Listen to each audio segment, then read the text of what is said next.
Hey there, it's Sadaf. If you've been listening for a while, you'll know I took a little pause from releasing new episodes so that I could rebuild this podcast with more intention. And I'm so glad to be back with a conversation that really sets the tone for what's next. So welcome to Conversations That Grow, where we explore how meaningful conversations help you lead better, connect more deeply, and grow what matters most in business and in life. My guest today is David Lapin, a globally respected thinker on values-driven leadership and the mind behind the philosophy Lead by Greatness. For over 2 decades, David has helped leaders and organizations unlock growth by aligning personal values with business performance. His work is all about creating purpose-driven environments where clarity, integrity, and shared values lead to real transformation. David, welcome to the show. Thank you, Sadaf. Great to be with you. Thank you. David, the first question that we normally start with, I'm going to give it to you as well. Can you tell me about a conversation you've had that shifted something important, maybe in how you lead, how you connect with others, or how you show up in your business? So, there are many. I can think of two very important ones. Am I restricted to one? Do I have to choose one of the two? No, you can give us two. That's great. Because they were both very important and in very different ways. The one was with Nelson Mandela, when I asked him about his own transformation. As a child, I remember before he was arrested and put into prison, that he was an activist and. Some might say, call him today almost a terrorist in those days. He was somebody, that was the type of person he was. He was a populist, he was an activist, and he came out of prison a global statesman. And I asked him how that transformation happened and when it happened. And his answer was really very important. His answer was that it happened in almost one moment. And that was on the first night that he was on Robben Island, which is this island outside Cape Town where he was incarcerated for many years. It's a very harsh prison environment. And as he was put into his cell and the door was locked, he decided to take an inventory of what he had left.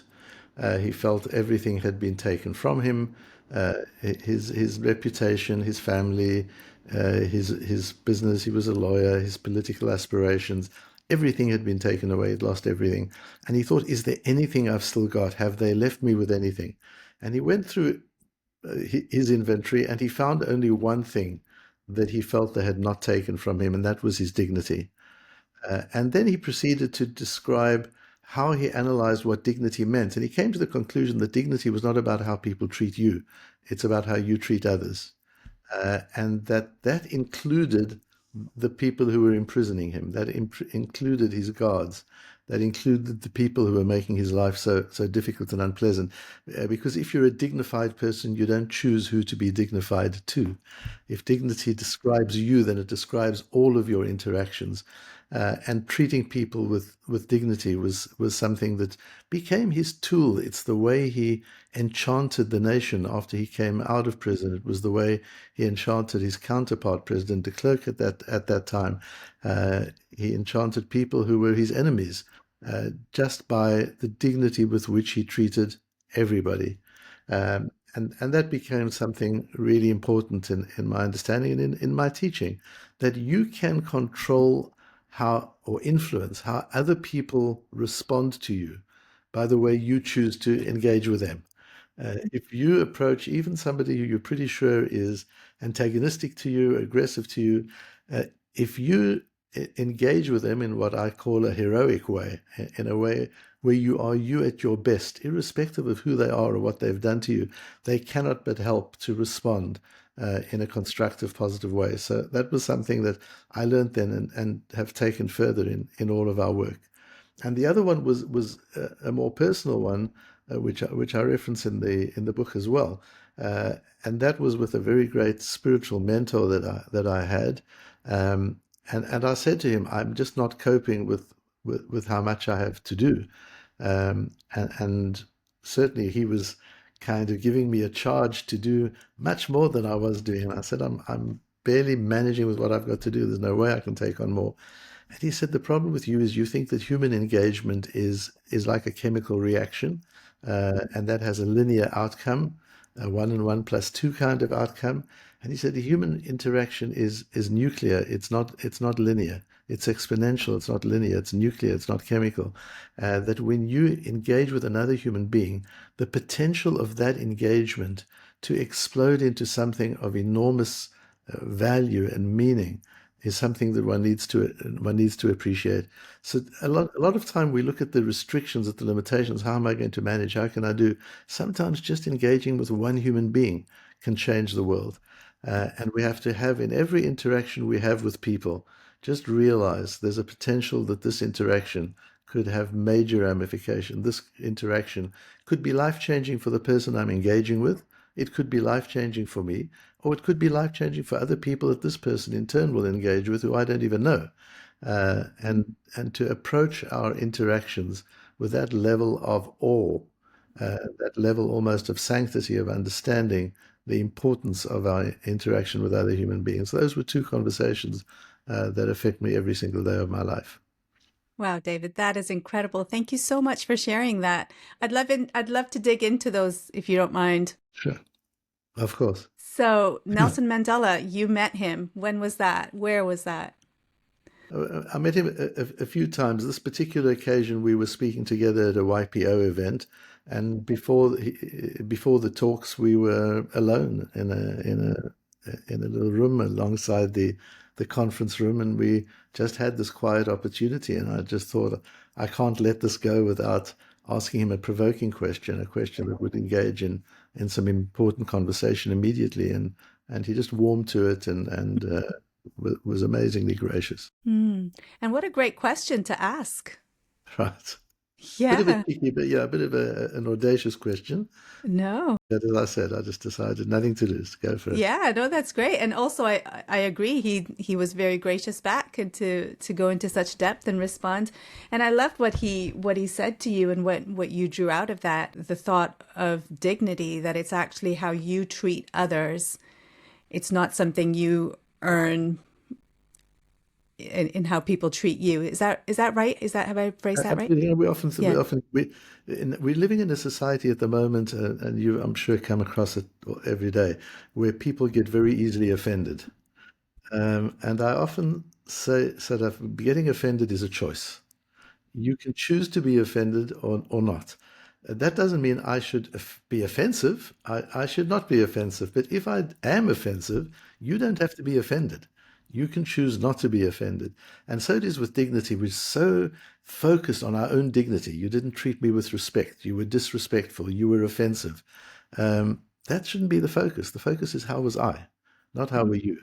It's not about how you treated me. It's how did I treat you? Because the chances are that if you treated me disrespectfully, you were sensing in my energy something that wasn't fully respectful and dignified as far as you're concerned, because we reflect each other's energy. And we need to look at ourselves. We need to look inwards. When we feel offended, we really need to look inwards, and we have the option to choose not to be offended. That's really good. It resonates again with what you were saying earlier, that you can control their response to some degree by the way you treat them. So if you're treating them with respect and giving them that place, they will automatically warm to you. It is so. When I ask leaders to rate the challenge of changing other people, and I say to them, if drinking a glass of water is 1 on the scale, and climbing Mount Everest is 10 on the scale, where is changing somebody's behavior, changing somebody's attitudes? And they all rate it as close to 10 or over 10.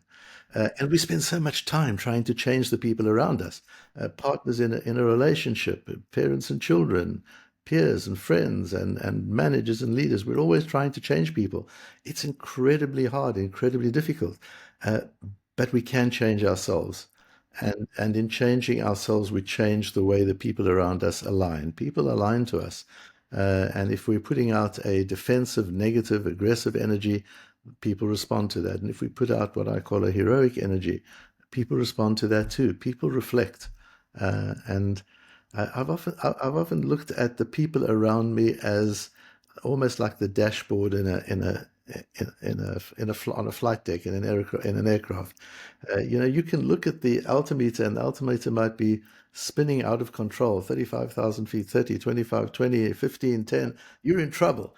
And you could sit there and say, how do we change the altimeter? What's wrong with the altimeter? Or you can say, what do I need to do to turn this plane around?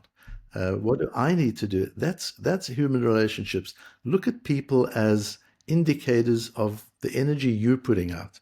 And if you're getting negative feedback from the people around you, look inside and allow yourself the opportunity to find within you the capacity to make some changes in energy and in attitude and in approach that will bring about changes in your environment. It's really valuable. So would it be fair to say that some people would take a little bit longer to respond to your sensitivity and grace towards them?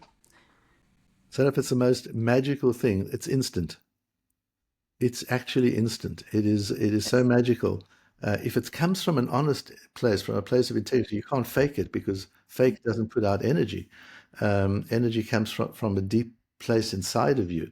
Now, it doesn't happen if there are political agendas and things like that. I'm just talking in normal interpersonal relationships. I'm not suggesting that in a time of war you can go out to your enemy and smile and expect him not to shoot you. That's different. But just in our normal day-to-day relationships, where you don't have a real basis to be antagonistic to this person, you're just assuming something negative about them, just change that assumption. We can't control events. And I think we're learning that since COVID. I'm hoping the world is learning that we can't control events, but we can control the assumptions we make about events. And so somebody could treat me badly. I can't control that. But I can choose assumptions. I can choose to say they're having a bad day, or I can choose to say they hate me. And I can respond based on my assumptions. And that's enormously empowering, knowing that you have the freedom to make your own assumptions and to act on the basis of your assumptions. You don't have to act on the basis of their behavior. You can act on the basis of your assumptions about their behavior. David, I'm curious, as you were talking, I was thinking that people can be quite mean and quite nasty sometimes, and I totally appreciate and support what you're saying. It's hard to just flick that switch, isn't it, internally, and be like, okay, they've been really mean to me, but I'm going to respond graciously nonetheless, because we can do on the surface, but how do you navigate that inner turmoil that you have to still process so that you are showing up in the right way? Does that make sense? Yes, that's a great question. And I think the key to it, Sadaf, is that it shouldn't be a switch that you have to flick. It should be who I am. And I think that's what I learned from Nelson Mandela. I never sensed, and watching him interact with people, I never sensed he was saying, oh, I'm about to be triggered into defensiveness, so let me now compose myself and do something different. We can do that, and the more we do that, the better we get at it. But it's really coming from a place where I'm a dignified human being. That means this is my modus operandi. That's how I operate. This is how I work with people. This is what I assume about people. It's a little bit like, and I certainly don't want to compare human beings to animals, but I think you'll get my point.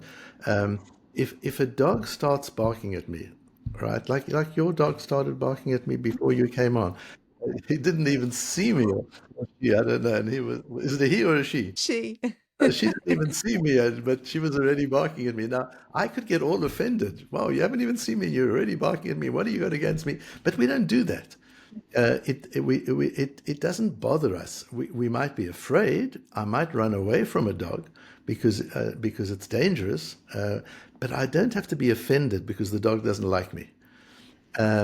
And while I'm not suggesting for a moment that we look at other people as animals at all, but I can I can remove from them the power to offend me. You're not important enough to me to be offended by. That would be like at the extreme. Or I'm choosing to assume that you've got your own issues. This is not about me. This is about you. and it's a way of being. It's not a reaction to an event. It's just a way of being generally. I like that. And I think you're absolutely right that the more you do it, the better you get at it. Yes. Yes. At the moment, as you know, as well as I do, and as a Jewish person, I'm over aware of the fact that there are waves of anti-Semitism in the world at the moment. They don't offend me. I'm not offended one little bit by anti-Semitism. I'm sufficiently rooted in my own identity not to be offended by what Mm, somebody else thinks of that yeah. identity. Um, and and and yet it is very difficult if one encounters it directly, to be able to take a heroic response to that and say, you're suffering from some level of ignorance. Let's engage in conversation. The very heart of the work that you're doing. Let's engage in conversation, because if we engage in conversation, we're not going to come out antagonistic. We may come out disagreeing with each other, but when two people have authentic conversation, um, do they ever come out worse than they went in? Do they ever come out antagonistic? We can differ with each other, but we don't have to come out offending each other and disrespectful to one another. Yeah, absolutely. Yeah, no, that's very good. And just moving to your second conversation that you had with your mentor, I'd love to hear a little bit more about human engagement not being linear but nuclear. So the study that was done, it must have been 20 years ago. I do mention in Leader by Greatness as well, by UC San Diego and the University of Harvard did a joint study on the way that people's moods affect others, and they found that your mood affects people 3 degrees away from you.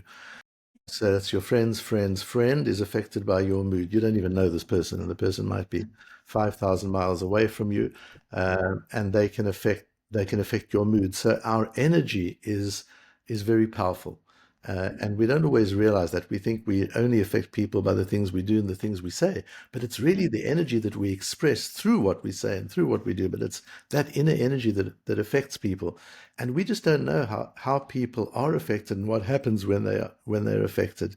Um, I was once sitting outside um, the office of a very CEO of a very large banking organization, waiting for my meeting to start, and a woman came by and offered me some coffee while I was waiting.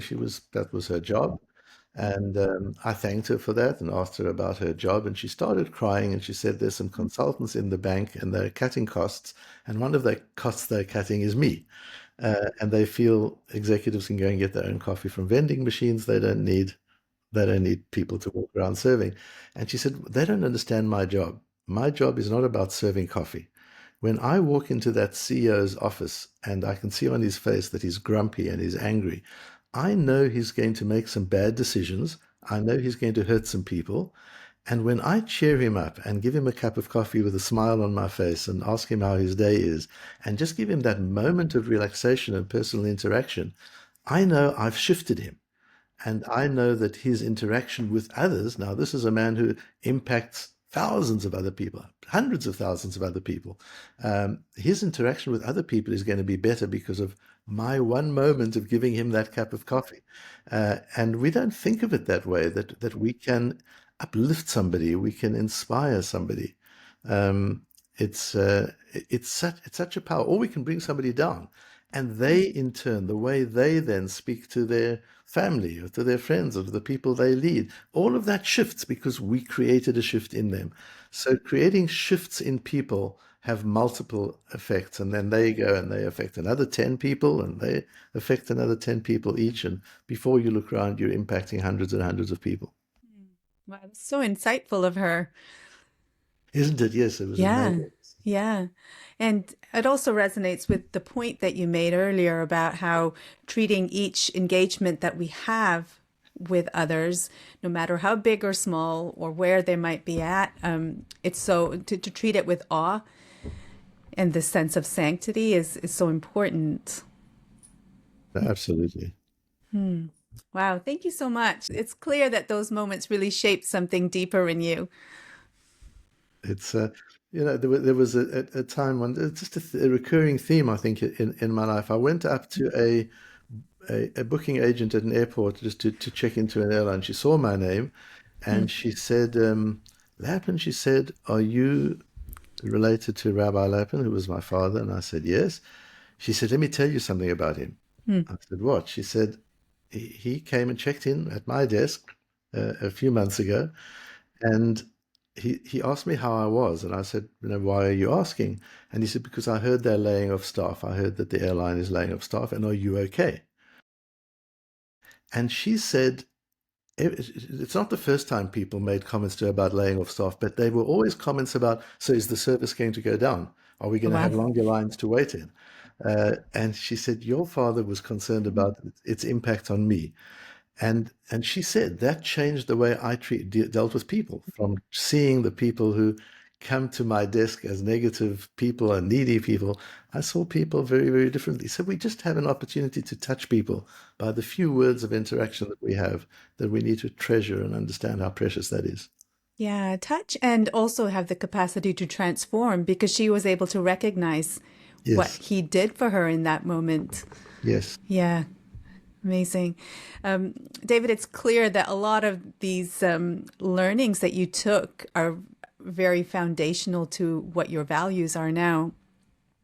So I'd love to talk a little bit more about the importance of really knowing your own values, not just the ones we say, but the ones we actually live by.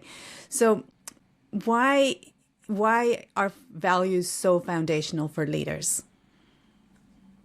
Sort of because values actually define who we are, they define our identity. And we do, in the work that we do with organizations and with individual leaders, we do what we call in the book a spiritual fingerprint, or we call it a leadership fingerprint, where you actually map your values. And we've done this for thousands and thousands of people around the world. We've never found two that are the same.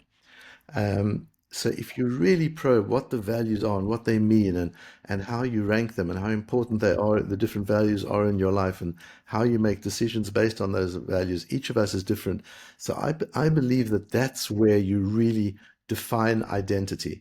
And when you're engaging with somebody, when you're having a conversation with somebody, it's so important that we bring who we are to that conversation. Too often, I think people engage in conversations trying to satisfy the expectation of the person they're speaking to, particularly when there's a power differential. If I'm speaking to my boss, or I'm speaking to somebody who has some level of power, but even when it's not, so often we're busy adapting to them. We're busy reflecting them and their values and their expectations. But that's not where authenticity is felt. Authenticity is felt when I'm able to adapt my language and my style to the circumstance in which I am and to the person with whom I'm speaking. I'm going to speak differently if I'm speaking to a 10-year-old, or I'm speaking to an accomplished 50-year-old professor, or CEO of a company. Of course, I'm going to speak differently, but I'm not going to be different. I must make sure that I'm the same person, because the energy we talked about, the capacity to inspire, uplift, shift people through our energy can only come if that energy is coming from a place of authenticity. So knowing what my values are, uh, and it's more than values. I call them value drivers. We found that most people in the world have the same values, believe it or not. There are about 100 of them, and we've all got them. We would all like to raise our children as being honest and fair and integrous, and all these kind of things, which are good to have. But the value drivers are the things that have actually shaped my life, the beliefs on which, because of which, I've made uncomfortable decisions, the beliefs for which I've made costly decisions, not because they're expedient, but only because they're right. Those we only have 4 or 5 or 6 of. Um, and that's where we really differ from one another. And knowing what those are is what's so critically important in the way we engage with the world around us. Wow. Okay. There's so much to unpack there. Thank you, David. So let's start with spiritual fingerprints that you mentioned at the beginning. Tell us a little bit more about that.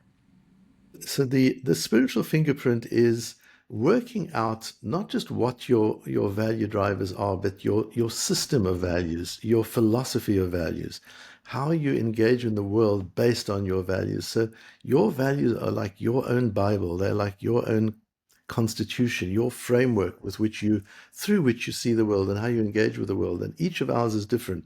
So understanding what those are, I realized was really, really important. And we used to do that and still do that in coaching. And it can take 4 or 5 coaching sessions. I did my own without a coach, and it took me a year. But with an experienced lead by greatness coach, it takes 4 or 5 sessions. But even that is expensive for people in terms of cost and in terms of time. So now we've taken everything we've learned in the last 30 years of doing spiritual fingerprints, and we've taught it to AI. And now we have a digital model, which people can access on our website, which actually takes an individual through the process. It's quite fascinating. It's not the same as doing it with a coach, but it's pretty good. And it probes, it questions, and it's not like filling out a questionnaire. It's not like these personality tests and personality evaluations where you fill out a whole lot of questions and then a computer works out who you are. It engages you in a deep conversation about your life, and it listens to what you're saying, and it extracts your value drivers out of your life story. And then it presents it to you, and then you have a conversation with it as to what they are. So now, for very little cost and relatively quickly, the individual can get a mapping of what their value drivers are. Sounds really fascinating. So value drivers, are they then rooted in experience? Do they come out of experiences that you've had? Great question. And so much debate about that. My own view, and all of my work, as you know, is a synthesis of ancient wisdom and modern thinking, and trying to find the overlaps and where those are aligned. If it's ancient thinking that has no modern confirmation, I'm a little bit shaky about it. And if it's a modern theory that has no roots in ancient thinking, I'm also shaky about it. So it's always a combination of it. And so my perspective is that we're born with a lot of that. That yes, our values continue to evolve and develop, and major life events can shift them around. Our upbringing and our life experiences all have an impact, but we're born with character, the same as we're born. Maybe we're born to a wealthy home, maybe we're born with high IQ, maybe we're born with certain opportunities or lack of opportunities. Our family was very poor and uneducated. This is a reality of the way we're born, and we also inherit our DNA. We inherit our characteristics.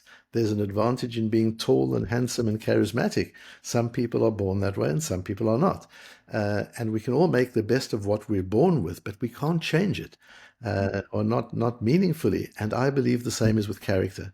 There's a reason why if somebody's going to marry another individual, they make inquiries about the person's family. Who are they and what are they? And because you want to know what are the values they lived by. Why is that important? Because we pick up, and not only through upbringing, but also through birth. So I believe the foundation, the basic structure of our character, which is our values, we're born with a lot of that, and then it's shaped in early years and carries on developing as we go. So you need to discover your value drivers, not choose it. You don't sit down and say, well, I think I want the value of XYZ. No, you've already got a fingerprint, and that's why we call it a fingerprint. You got it. You just got to discover what it is. That's really interesting because I guess, how do you peel back the layers enough to know what is nature and what is nurture?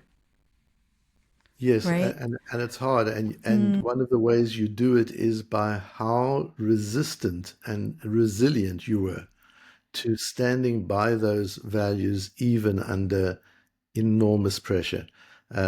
If it's nurture, we tend to be more ready to negotiate Right. Okay. in order to get a result. But the things we're born with are not negotiable.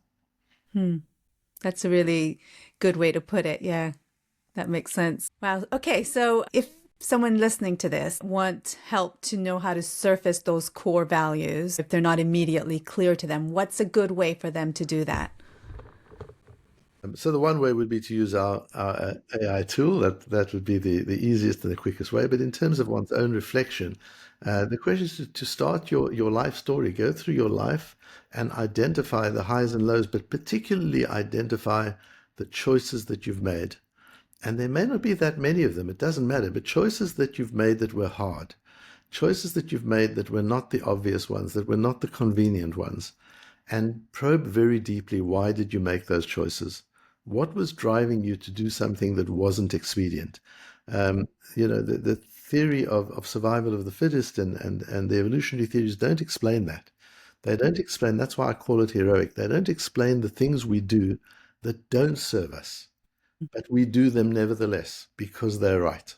That's where you're getting to a value driver. That's so fascinating.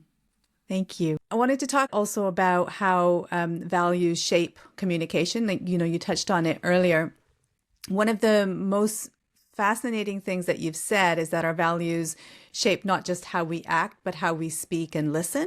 And so I'd love to know, how do different value sets affect the way we communicate? So, I think there are two pieces to that. The one is for you and I are having a conversation. The one piece of it is for us each to be sensitive to the fact that the other's values are different from ours. And what does that do for misunderstanding? What does that do for miscommunication? Because we interpret life and conversations through the filter of our values. We make judgments as much as we try not to be judgmental, but we do make judgments based on those value drivers. We certainly make assumptions. So starting from a perspective of understanding that you have a set of values that are no less valuable than mine, they're no less moral and ethical than mine, as although they are probably different from mine.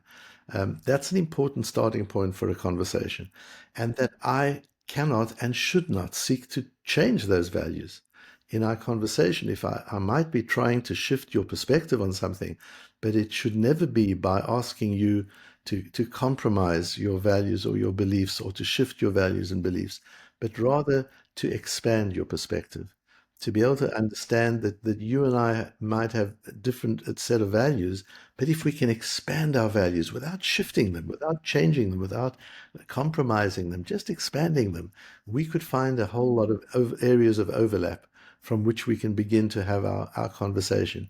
If two people with similar backgrounds and values are having a conversation, it's easy. And that's why in unicultural environments, things are efficient and easy, and it's easy to manage people. People get on it. It's easy, but that's not what real environments are today, nor should they be. Environments are diverse, and that means not only do people look differently from one another, but they see differently from one another. They perceive differently from one another. And our role is not to change people.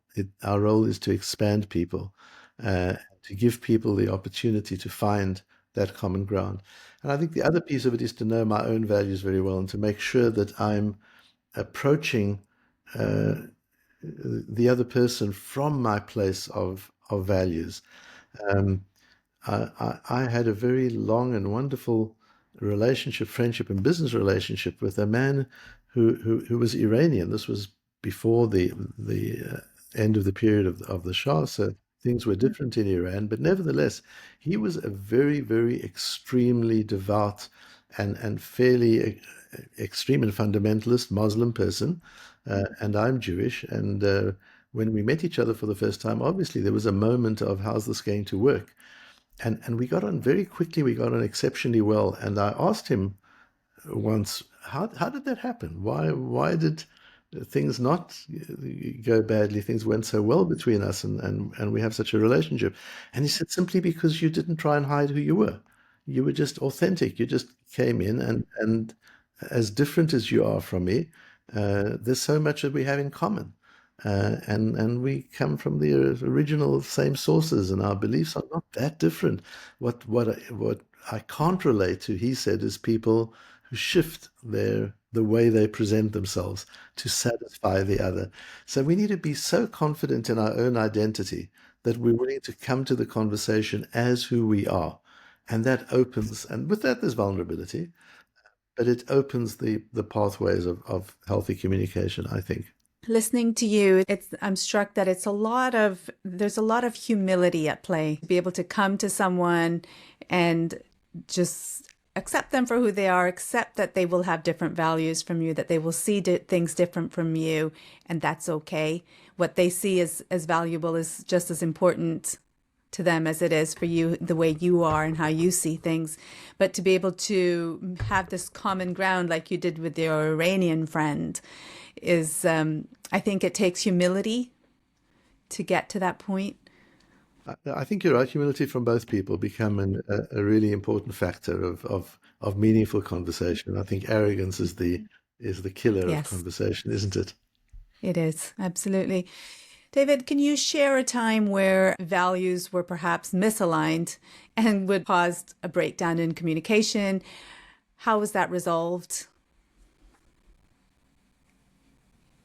Where would we've had from a business sense, it's been quite interesting. Is we have had occasion where we've fired clients because of misalignment of values, um, and we've had occasions where client companies have tried to use us to promote an agenda rather than to do what's right, and the agenda has sometimes been a little shady.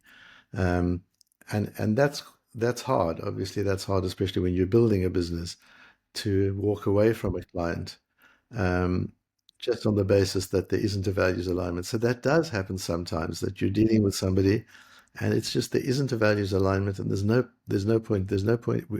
Our time is so restricted. Why spend time with people where the values aren't aligned? And aligned values don't mean the same values.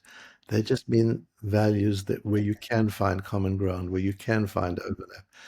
If you're dealing with somebody with whose values there is no overlap, there's no point in that relationship. Hmm. And that would take discernment to understand when to let it go and when to really invest in someone, right? Yes, and I'm sure you've come across so often and particularly after we've invested in them already, and then you discover, and you have that in relationships too. You have people who've invested a lot in one another, and there comes a point where they just realize there's just a values misalignment. This can't really work. Hmm. Yeah, that's really important to understand. We're talking about this fingerprint tool. I've always thought that Yeah. we should be doing it with dating sites. That when people are dating, isn't that one of the most important things? Are our values aligned? That we don't have to be the same values, but let me understand yours, you understand mine, and let's look how we can create one unit out of these two people with different values. Yeah, for sure. I'm just thinking about in business or in teams, what happens when leaders push for alignment before taking time to understand what people really value? Well, that's kind of bullying, isn't it? That's you pushing me to align to you or to align to what's important to you. That's what a bully does.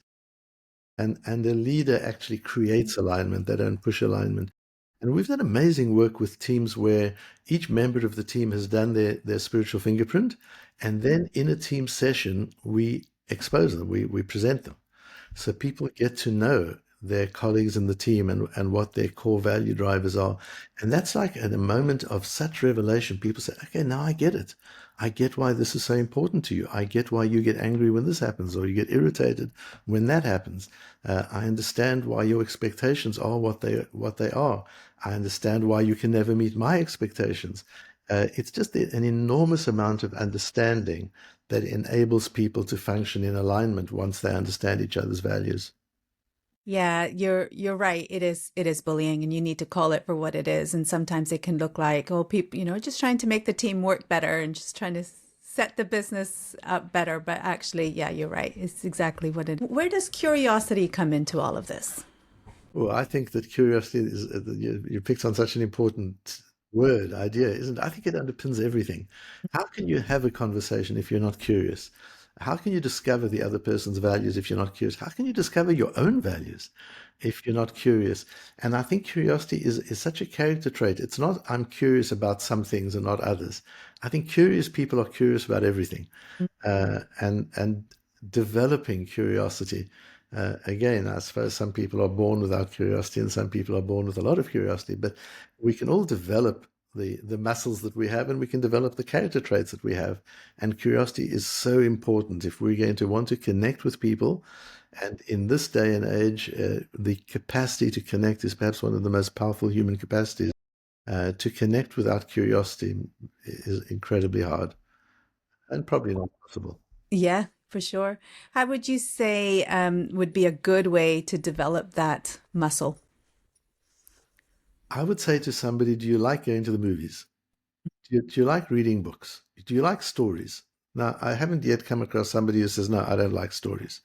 People like stories, and might be in the form of movies, might be in the form of books, whatever it is. We like stories. And then I explain to people, every person you meet is a book. Every person you meet is a movie. They have amazing stories. Find them out. Get to their stories.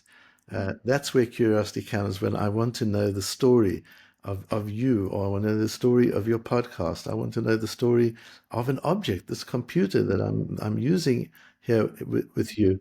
What's its story? How did it evolve? Where did it come from? We tend to get so transactional about the things and the people around us that we lose that spark of curiosity. That's really good. I like that. Really think about people as a book or as a movie and find that story arc, find the character development, ask questions. Yeah, no, that's really good. In your experience, David, what kinds of conversations lead to transformation, like real transformation? I think conversations where people have the courage to ask the kind of question that causes the other to pause and have to think, like some of the questions you're asking me. Um, those are the conversations that can be transformational. If I have a pat answer for everything you ask, then we're having a superficial conversation.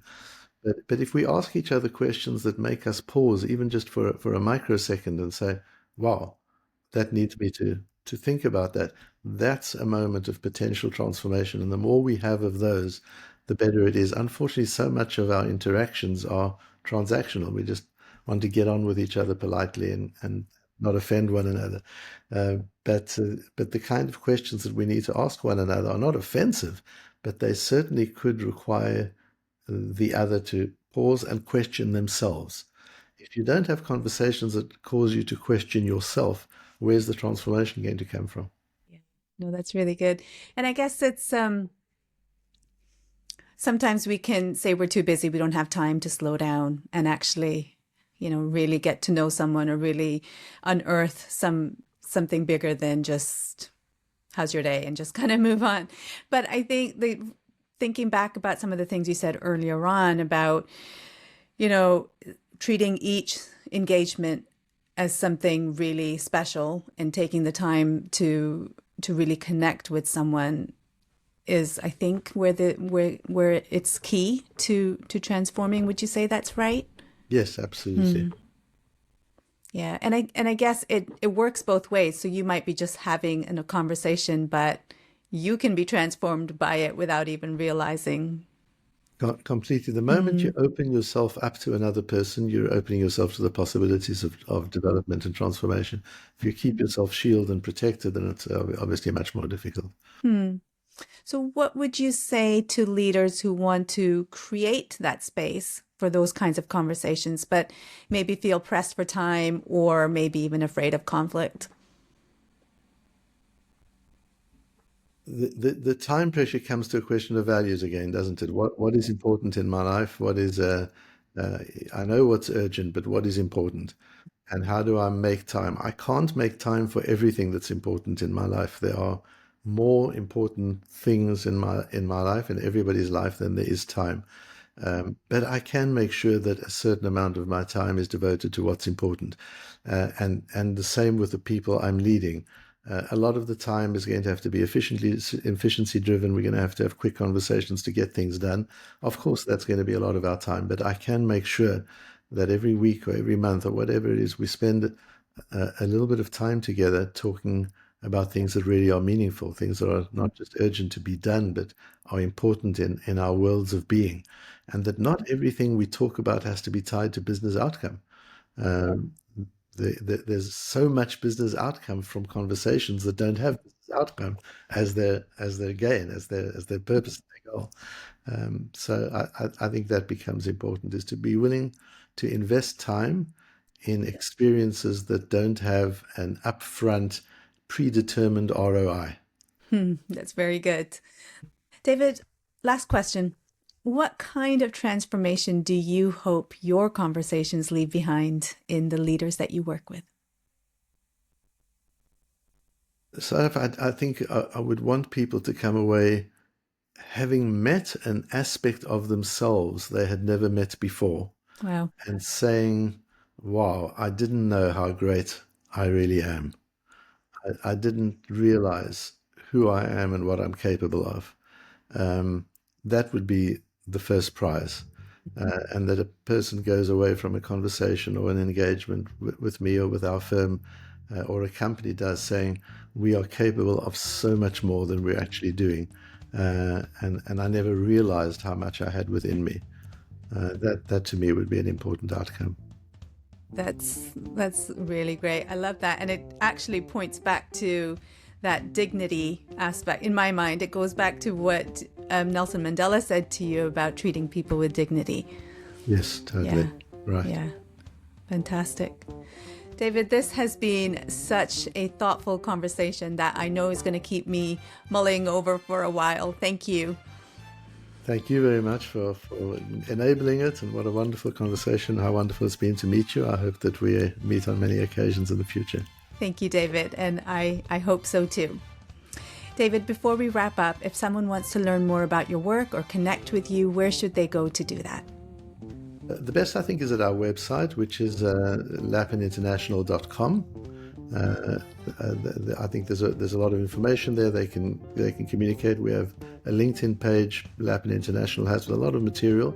I have a personal LinkedIn page as well. That's a good platform to use to connect directly with me or with our company. And feel free to email us or message us on LinkedIn or through the website, and we would be happy to help. Fantastic. Thank you so much. And to those listening in, thank you for joining us on Conversations That Grow. The links that David has just mentioned will be in the show notes for you, so please do feel free to reach out to him and connect. I hope this episode has given you something to reflect on and maybe even one conversation that you're ready to start. Thanks for listening, and bye for now.